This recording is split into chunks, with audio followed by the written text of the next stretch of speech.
Hello, everyone, and welcome back to another episode of the Bridging Impact Podcast, the podcast that is passing wisdom to the next generation of athletes, coaches, and parents to transform leaders on and off the court.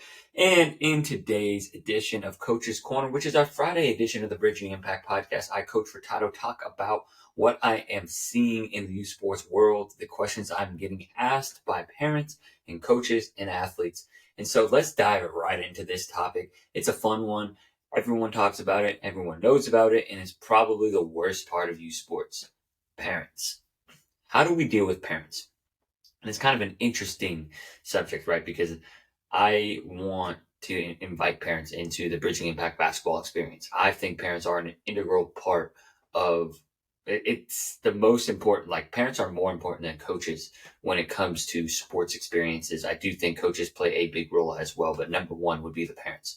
And obviously I get the opportunity to be now a club basketball coach. And so when you're in the club basketball world, you get to see the goods, right? There's a lot of great parents out there that are supporting their kids no matter how they do and giving them reminders and encouragements and some of the stuff that I'm going to talk about a little bit later. But there are also parents that are continually, trying to grab their kids' attention while they're playing and being reactive. And so a lot of that is what I'm going to touch on in this. And especially this is a great episode for parents to listen to and really figure out how to actually support your kid. And because we all want to challenge our kids, right? I think, I'm not going to sit here and tell you how to parent, because some parents are more of the encouraging style. Some parents are more of like the challenging and rise to the occasion. And I think both parenting styles are very useful. But as the challenging parent, right, there are some, kind of rules of thumb in how to do it. And especially at the age and the maturity level, right? Because certain kids, you may have a fifth grader who's really mature and as mature as a high schooler. And then you may also have, a freshman or a sophomore that was really affected by the pandemic and is delayed in maturity wise. So it's not all like one size fits all for age. There's, some general rules of thumb that we'll kind of dive into. But what I really wanted to get, open this up with is just the constant yelling at your kid throughout the game. And I want to share a story that was shared on our podcast, actually around not this time last year, but around July of last year. His name is VJ Stanley. I recommend you go listen to that episode. It's kind of an interesting youth sports perspective, not experience, but youth sports perspective, because, he talks a lot about, engagement for the kids and like doing things age appropriate wise. And it's going to probably, a lot of coaches will probably push back on what he says. And I think that's actually a good thing sometimes. So with that, he shares this story about, so let's take, me and you, for example. I'm working from home, doing some of my business. I'm doing some spreadsheets on finances. And, let's say my parents just came into my office every single day and were like, nah, don't input it into F4, input it into F5. No, don't do that. Don't analyze that data. Analyze this data. No, have you looked over here? And it's the constant, yelling. And like, none of us like being micromanaged. I don't care who you are, right? Some of us like to be coached hard, but none of us like to be micromanaged. Does not matter what profession we're doing. I hate being micromanaged when I coach. I hate being micromanaged when I used to play, right? And I don't like being micromanaged at any point in my life. That's one of the reasons I love entrepreneurship and setting my own goals. I love to be coached. I do not like to be micromanaged. And there is a difference that I'm going to talk about right now. So if we do not like being micromanaged when we are doing our work, right, our daily lives, then why do we micromanage our kids? Why do we micromanage when they play, right? Oh, son, why did you pass the ball over there? He was open. Well, guess what? He didn't see it because he's 5'2" and he has someone taller than him on him, right? And I'll be honest, I didn't coach the best this weekend. I was a little too reactive, and I kind of got sucked into the winning that club basketball is, and that's a whole nother topic for another day. But so I'm still learning, and I'm trying to get better at being proactive. But if you are a parent being reactive, and what I mean by reactive, if your child makes a mistake, what are you going to do about it? Are you going to say, why didn't you pass to this person X? Or, there are different ways to do it. Hey, next time, keep your head up, right? There's a difference between reminders and being reactive to a mistake. And we always want to make sure that we focus on the next play. You can't focus on fixing that mistake. It's in the past, it's history, and you have to be a goldfish, right? So we have to give them reminders, right? I'm not saying don't encourage, I'm not saying don't challenge them, but you must give them reminders, right? And so I'll give another good example. And it's better to do it before a mistake happens than after a mistake. So before a mistake, all right, you notice that your kid is dribbling down the court and just throwing at the ball wildly, right? A couple of reminders, all right? Number one, stay composed, son. All right, stay composed, player A. All right, dribble with your head up, see the floor, all right? Don't force things.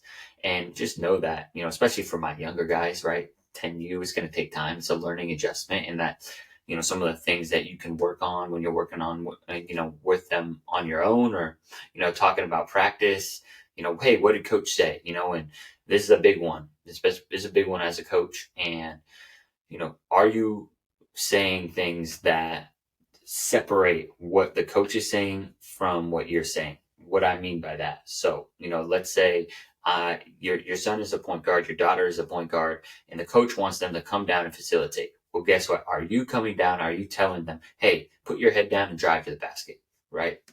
A kid, especially a youth kid, right? I'm thinking about my little guys, but even middle school, high school, like I've seen it at the varsity level, with parents getting involved and, kids then wanting to please their parents. Like I've seen it at all levels. I really haven't you can't do it collegiately because your butt is going to be sitting on the bench, like there's zero tolerance for that. But you need to be somewhat aligned with the coach. You don't have to always agree with the coach. You don't have to agree with me and how we're coaching. But while the kid is on that team, right, you have the choice of taking your kid around, right, and going to coach to coach to coach, which I really do not recommend you do, because let's be honest, you cannot have everything you want in life. You cannot have, like, if you want to be a point guard, your job is not to put your head down as soon as you get the ball and go to the basket. It's not. Right? Is to facilitate. All right. When you get the ball, you can re-attack, right? When the gaps start to open. But if you put your head down and start driving right to the basket, it's over. It's done. And why are you telling your kid to do that? Right? Why are you telling your kid that they can do whatever they want to do in life? You cannot do that when you have a job. You know that, right?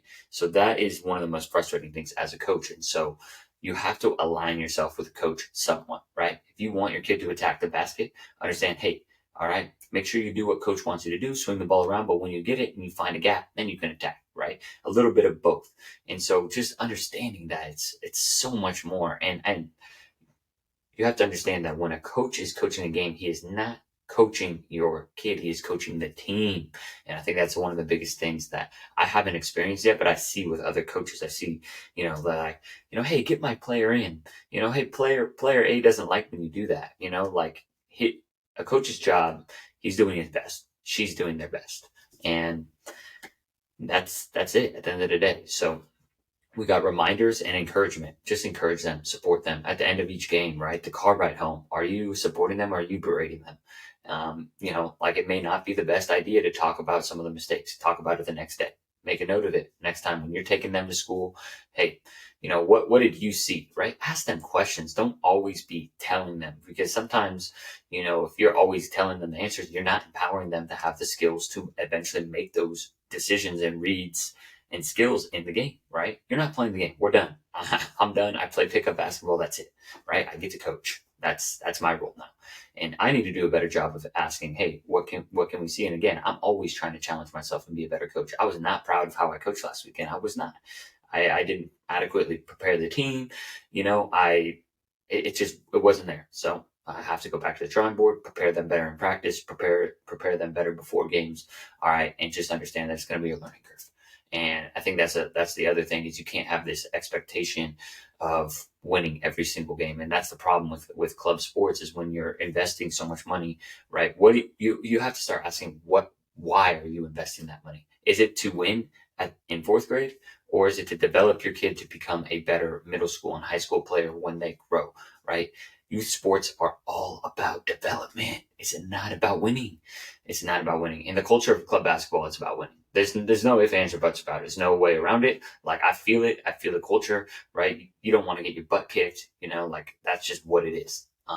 For better or for worse, I think there's some pros to club basketball that, you teach and you work at an elite level.